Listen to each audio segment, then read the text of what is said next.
troisième prodige, qui est la conséquence de la seconde. Donc, c'est le lien avec ce qu'on a traduit, vous le verrez de manière étonnante, dans la Bible de Jérusalem par les moustiques. Alors, Yael me l'a confirmé hier. Les moustiques, on ne sait pas d'où ça vient. C'est absolument pas hébreu. Enfin, le mot n'est absolument pas... Le mot qui est là, c'est le mot kinim, en hébreu. Et en fait, on pourrait traduire par le pouls. Mais le mot qui vient, kinim, c'est la vermine. C'est la vermine. Et pourquoi on pourrait dire peut-être que c'est la suite de l'autre? C'est que ce mot... Alors, ce qui est intéressant, c'est d'abord que le mot kinim, qui est là, en fait, dans ses racines, il y a le mot en hébreu ken. Et ken, ça veut dire oui en hébreu. Autrement dit, dans le mot kinim, on pourrait dire qu'il y a l'affirmation, la confirmation, l'affermissement, une forme de stabilisation de ce qui a été déposé dans la deuxième, pas plaie, mais prodige ou signe. C'est comme si en fait c'était un peu comme, je dirais, l'incarnation multiple de ce principe qui a été posé autour des grenouilles et de la connaissance mal orientée chez un savoir utilisé, manipulé et à l'origine de catastrophes dans l'extériorité d'une science sans conscience qui n'est que ruine de l'âme, ou alors par rapport à ce climat de l'hébreu, eh bien cette connaissance par pénétration intérieure. Kinim, on pourrait dire que c'est vraiment, je dirais, cette appropriation, cette affirmation que ce qui est posé là est vrai. En plus, cette racine ken va apparaître 7 fois dans le texte, à travers le mot vermine, mais à travers le mot aussi certes en hébreu, qu'on traduit par ainsi en français, et tous ces mots en français, on passe complètement à côté. Toute la racine ken, kinim, apparaît 7 fois dans le texte. 7 comme symbole à la fois d'accomplissement, de perfection, mais au vu d'une mutation et d'une mort. Ken, kinim. Et dans le mot kinim, ce qui est intéressant, donc, c'est que, eh bien, pour beaucoup, si vous voulez, à travers le mot kinim, ce que certains y voient, donc, à travers la vermine, eh bien, c'est que s'il n'y a aucun travail, donc, qui est fait, et qu'il n'y a pas la prise de conscience, quelque part, de cette éthique des profondeurs, de ce climat des profondeurs, tout un ensemble, je dirais, de productions extérieures vont proliférer, une espèce de vermine qui va être là, et du coup, désormais, cette vermine, c'est l'objectivation d'une perversion d'un mode de connaissance intérieure, avec, eh bien, toutes ces inventions, ces productions, ces philosophies, systèmes d'idéologie, d'institutions, qui en fait asservissent l'homme à l'extérieur. C'est toute cette dimension, on pourrait dire, voilà, je dirais, d'un homme, d'un être humain désinséré de ses profondeurs et qui désormais va peut-être améliorer de manière concrète la vie extérieure, mais qui va aussi de plus en plus surtout ensemencer des conséquences à travers des manipulations de la matière qui vont vraiment créer un monde complètement anarchique. Et là, on est vraiment actuellement dans les logiques et dans les conséquences de toute cette crise écologique que nous vivons actuellement. Donc l'homme s'est créé un paradigme superficiel. En vérité, tout est mité par une vermine. Et que derrière, certes, des beaux aspects, parfois, en vérité, il y a quelque part, à travers le bâton d'Aaron, il met en lumière il met en lumière ce qui se trame dans le subtil. Et dans quelques exemples qu'on peut y voir aujourd'hui, c'est tout le lien aux manipulations génétiques, le lien à toutes ces manipulations au niveau de l'alimentation, le clonage,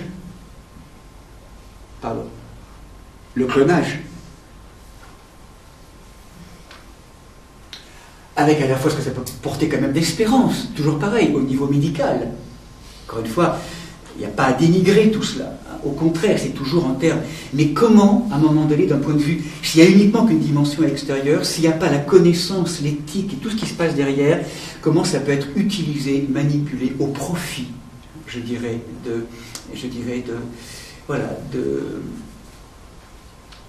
d'un asservissement. Une maladie aussi étonnante aujourd'hui, maladie de Lyme, est considérée comme la suite d'un microbe utilisé pour des guerres bactériologiques par l'espace militaire. Et actuellement, les tiques qui baladent, de plus en plus de personnes sont atteintes, en tout cas de cette maladie désastreuse, je dirais, à la fois très mal diagnostiquée, en tout cas en France, beaucoup mieux. Et la maladie de Lyme est une des conséquences de quinine, cette vermine, qui est en fait une inconscience, je dirais, de tout ce qui s'est joué. Elle est née vraiment issue d'un microbe créé pour une guerre bactériologique. Donc c'est impressionnant, je dirais, tout ce qui peut se... Et tout ce que ça peut susciter derrière, donc, de côté machiavélique. Lorsque cette science sans conscience, quel que soit le domaine qu'elle touche, on pourrait parler de l'alimentation, hein, c'est étonnant, là on est en train d'inoculer cette pauvre tomate, avec derrière quelque chose qui peut être très beau d'ailleurs, enfin, mais c'est terrifiant ce que ça peut générer après comme aspect pour nous. Voilà Quinine.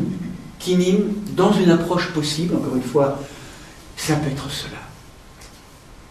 Et si nous n'entendons pas la conséquence d'un non-travail sur soi, d'une connaissance acquise par l'intériorité, source de sagesse, qui va nous protéger au maximum de ce dévoiement, eh bien, ça paraît, Alex, et tout ce qui se passe à l'origine, aujourd'hui, comme ces malversations, ces manipulations, c'est pour nous inviter, bien sûr, à poser des actes extérieurs, ô combien, mais surtout à plonger dans l'intériorité.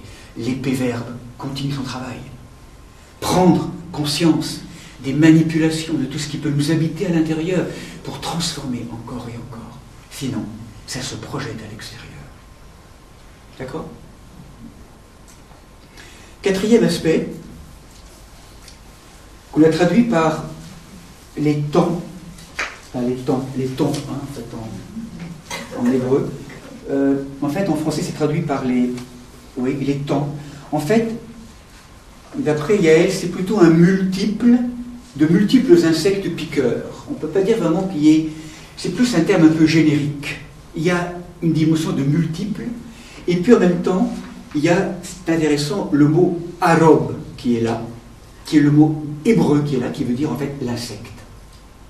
Un des aspects, c'est l'insecte. Qu'est-ce que ça veut dire, ça, l'insecte? Cette plaie, où est-ce qu'elle nous rejoint, ce signe? Donc là, c'est pareil, je vais donc vous rappeler. Ce qui est intéressant, par contre, c'est que dans ce prodige, toujours pareil, cette menace avec l'insecte qui apparaît, mais je distinguerai en ce jour la terre de Goshen où mon peuple dresse sa demeure, afin qu'il n'y ait point là d'insectes, afin que tu saches que moi, je suis au cœur de cette terre-là. Donc j'établirai une séparation, une libération entre mon peuple et ton peuple. Vous sentez, le travail de l'épée est en train de différencier, ce qui n'était pas le cas des trois autres prodiges, est en train de différencier, je dirais, la mise au monde d'un état, l'état d'une inconscience et l'état de conscience. Et c'est comme si en fait, et ça souvent dans le texte français on n'entend pas forcément bien, il y a réellement là un travail de différenciation qui est en train de s'accomplir là, dans nos profondeurs, entre ce qui reste de l'ordre de l'hébreu, de l'égyptien, encore dans l'inconscient, et une terre qui commence à être préservée du prodige. Parce qu'il y a réellement une prise de conscience, il y a la mise au monde d'une croissance du fils intérieur, de l'enfant intérieur. Plein de signes qui signifient véritablement un processus qui évolue à l'œuvre.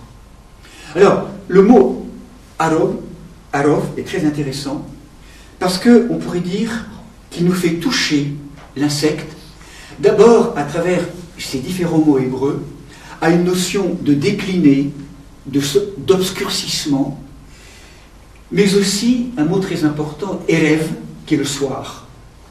Et aussi le mot orev, qui est le corbeau. Autrement dit, à travers ce mot arov, ce que propose Annick en l'occurrence, c'est que c'est comme si on était en train d'entendre que l'insecte, que ce mot, nous invite à vraiment ce travail de retournement, ce travail de la nuit, plonger dans le soir de notre être. Tous ceux qui refusent de plonger dans la nuit ne pourront pas cueillir le fruit naissant de cette plongée. En fait, ce prodige nous convoque au retournement, plus que jamais, à nous laisser être plongés dans l'œuvre noire que représente le corbeau, rappelez-vous, dans cette dialectique entre le corbeau et la colombe dans l'arche de Noé. En fait, Orev, on pourrait dire, c'est le travail de l'Esprit Saint, qui est le pendant de la colombe. C'est le travail de l'Esprit Saint qui nous oblige à plonger dans nos profondeurs. On pourrait dire que c'est l'Esprit de Dieu qui souffle sur l'homme pour inviter l'homme à assumer un soir. Et afin que de ce soir puisse naître un jour nouveau. Ça nous oblige à une plongée. Or, beaucoup, étant dans le climat égyptien, on refuse cela. Voilà. L'épreuve n'est pas un lieu pour cela. On se révolte, mais c'est une invitation. C'est comme qu'à travers cette quatrième, on entrait vraiment dans un chemin, une invitation à plonger dans nos profondeurs, dans un processus d'intégration.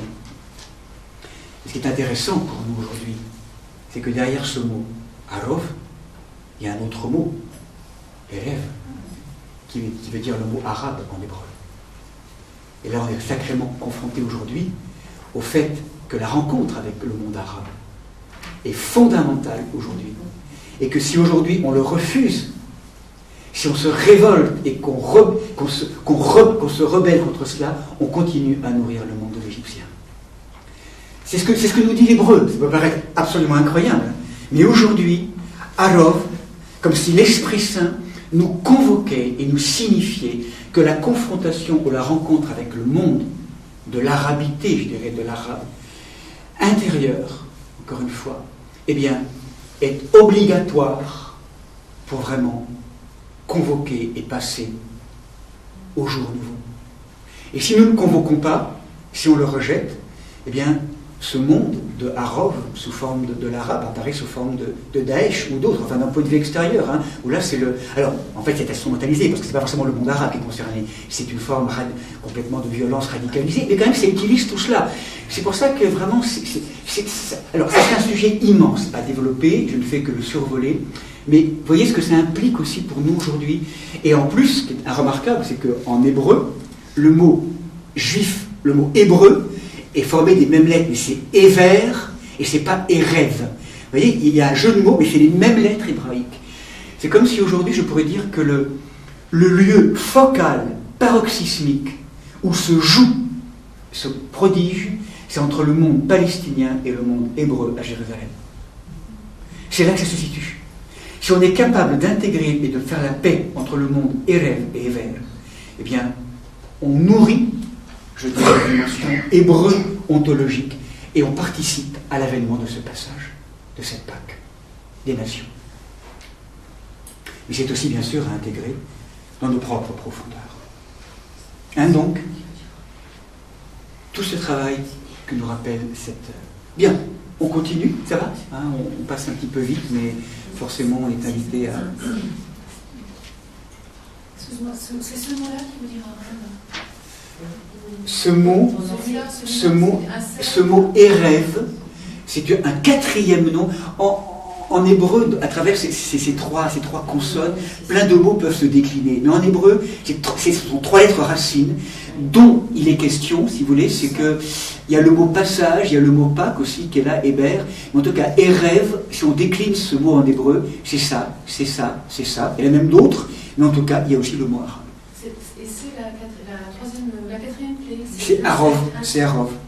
Hein, c'est-à-dire que c'est vraiment la quatrième plaie, donc celle qui est celle-ci. Hein, les temps, la vermine. Alors c'est pas la vermine, c'est plutôt l'insecte. Hein, le mot vermine n'est pas juste, c'est l'insecte. C'est la quatrième plaie. La quatrième prodige. Voilà, hein, toujours pareil. Donc là, je ne reviens pas à toujours à ce que ça implique à la fois qu'on la coupe. C'est vraiment toujours le modèle a été posé, mais après je survole parce que malheureusement on manque de temps.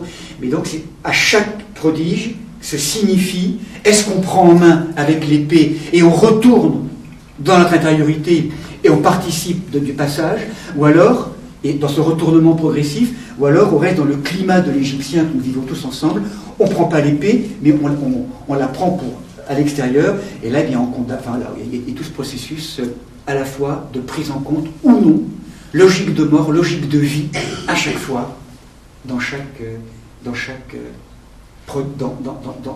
prodige, enfin dans chaque signe.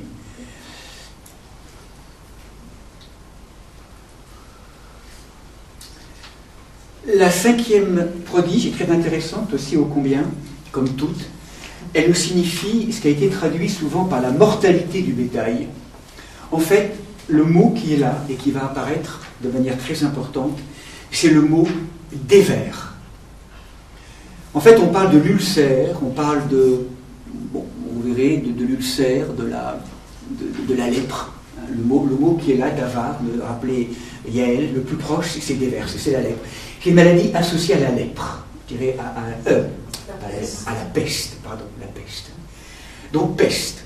Alors là, cette cinquième, ce qui est intéressant, simplement dans le texte, c'est que, toujours pareil, les mêmes menaces au départ, si tu persistes à la retenir, voici la main de Yod et Vavé est sur ton bétail qui est dans le champ, sur les chevaux et sur les ânes, sur les chameaux et sur les gros et petits bétail, une peste très grave.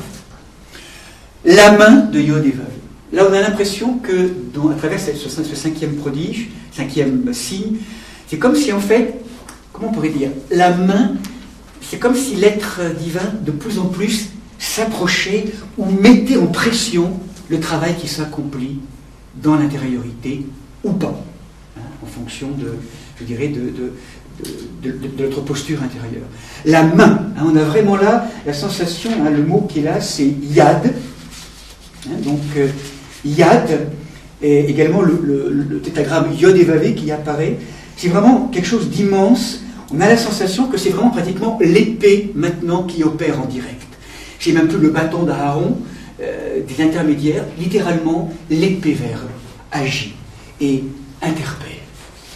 Et ce qui est intéressant globalement, derrière le mot dévers, derrière la peste, c'est que va apparaître aussi plus loin dans le texte, demain Yod et Vavé fera, alors en hébreu, c'est ça qui est intéressant, on passe complètement à côté en hébreu, la peste est dévers, et en hébreu, il y a un autre mot qui est davar.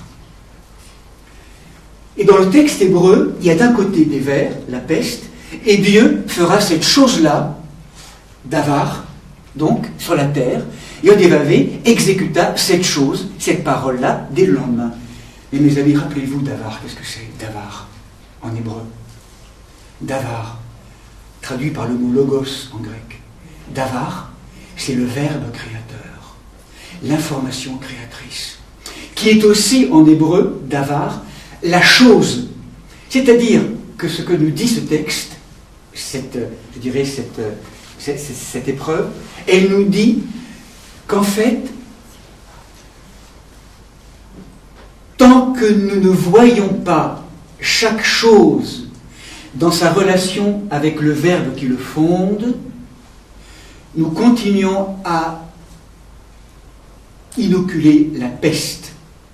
C'est-à-dire que tant que nous ne voyons pas l'au-dedans de chaque chose, tant que nous chosifions, tant que nous profanons, et tant que nous n'ouvrons pas un regard qui pourrait discerner en chaque chose le verbe fondateur, le logos, la présence du Seigneur en toute chose, eh bien, nous continuons à nourrir la peste, c'est-à-dire que nous chosifions, nous manipulons, nous sommes complètement à l'extérieur, et du coup, le corps de l'autre, le corps de la terre, notre propre corps, ou chaque chose, ou chaque animal, peu importe, ça n'a pas d'âme, ça n'a pas...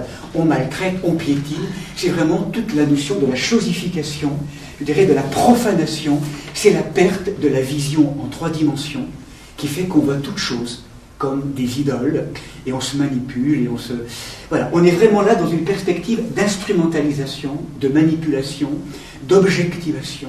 Eh bien, cette peste, tant qu'on ne voit pas, effectivement, en travaillant en nous, ce lien et l'éveil de Yod et Vavé en nous, habitant le dedans de la création, eh bien, nous continuons à projeter à l'extérieur cette peste. Et là, on est au cœur du drame écologique. Je dirais, le drame de l'écologie aujourd'hui, c'est comment maintenant changer de regard pour voir à quel point le corps de la terre est vivant, que chaque animal est vivant, qu'il y a une âme, chaque pierre, chaque fleur, c'est vraiment, bon, on le sait bien, c'est trivial pour chacun d'entre nous, c'est évident, mais comment maintenant éduquer dans nos profondeurs cela? Et dans le collectif, aujourd'hui, beaucoup encore n'ont pas ce regard-là. Et donc, eh bien, peu importe, on va mourir, peu importe la terre qu'on laisse, ça n'a aucune importance. L'inconscience qui est derrière, dévers, d'avare. Là, on sent que ça touche vraiment à quelque chose de fondateur. Voilà, je ne fais que survoler les choses, encore toujours. Sixième, donc là, on va toucher aussi, là, je vais aller peut-être un petit peu plus vite, simplement la notion avec la lèpre. Même processus, ce qu'on va par contre voir dans ce signe, c'est que les magiciens en terre égyptienne ne peuvent pas se présenter parce qu'eux-mêmes sont touchés. On a la sensation que, je dirais, l'impact de Yod et Vavé, de l'épée, devient de plus en plus important, et même tout ce qui peut être de l'ordre de recours magique, dans l'horizontalité, ne tient plus devant l'Esprit de Dieu qui vient fondre maintenant de plus en plus et qui s'approche à travers ces signes et ces prodiges. La lèpre, le mot shrein en hébreu, je pourrais dire de manière très symbolique, c'est le mot qui est signifié ici. En fait, derrière le mot hébreu, sharo, le verbe qui est là, on pourrait signifier, je vais aller un petit peu plus vite, je dirais une idée d'affadissement ou d'horizontalisation. Et derrière le mot shehin aussi, il y a le mot de l'orgueil, shahatz. Et le mot shehin en hébreu, si on intervertit les lettres, on a le mot nahash qui est le serpent. En fait, derrière cette interprétation, on pourrait dire que la lèpre, cette plaie, vient rejoindre, on pourrait dire, tous ceux, quelque part, qui refusent de mourir dans la matrice intérieure et qui finalement vont se rabattre dans les logiques extérieures, on ne fait que nourrir ce qu'on vient de dire, mais tout ce qui touche à ces productions de l'ego, de l'orgueil, ces inflations, cette lèpre relationnelle qui tue, qui vient, cette humanité vaniteuse, ce moi répressif, ce surmoi répressif, toutes ces dimensions tyranniques, autoritaires. Voilà, Shehi touche à cela. Quelque chose qui sont les fruits d'un autoritarisme, d'une toute-puissance manipulatrice, ces grands tyrans de l'histoire, qui sont encore là au cœur du monde. Ils sont encore là, c'est pas qu'ils sont en vérité encore là, à l'intérieur de nous-mêmes. Donc ce tyran intérieur, comment le pénétrer avec cette épée? Encore une fois, c'est une approche aussi de ce signe. Shrein, l'orgueil, le lien vraiment à une toute-puissance, et donc on est vraiment là dans Shehin, avec, au lieu de croître, l'énergie du moi se rabat dans les catégories animales, l'animal est touché, où elle prend une démesure, la lèpre est un signe de l'enflure du moi narcissique, allant jusqu'à la paranoïa, la plus tragique.